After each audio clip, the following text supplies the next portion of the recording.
Umar M Sharif da Nura M Inuwa, wanne ne ya fi iya waƙar soyayya, kuma wanne ne duniya ta sani, kuma wanne ne yake tahi a halin yanzu? To jama'a, assalamu alaikum, barkanmu da ƙara saduwa a cikin wannan sabon bidiyo.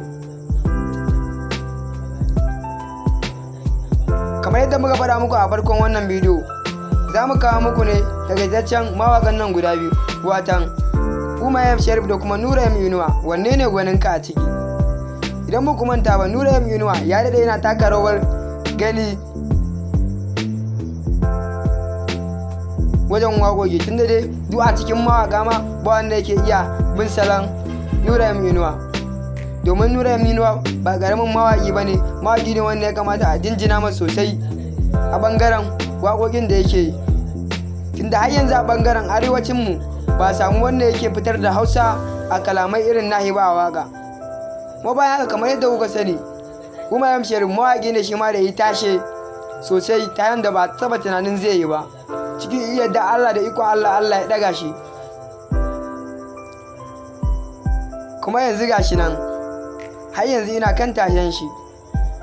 Sakamakon sabanin abubuwan da aka samu akan Nura M Inuwa, an ga shekaru wajen 2 bai saki sababbin album ɗin ba. Masoyin suna nan suna ta jiran shi, yaushe zai saka musu wannan album ɗin nahi ne, domin mutanen ba sun fara karaya. To jama'a, mu ƙara yin haƙuri. Nura M Inuwa yana nan da sabon album ɗin, ina nan fitowa nan ba da jimawa ba. Kuma shi ma dama Umar M Sharif shahararren mawaƙi ne wanda shi ma duniya ta sani daidai gwargwado, kuma wannan aka sani sosai, kuma har yanzu yana taka rawar gani a nahiyar Afirka.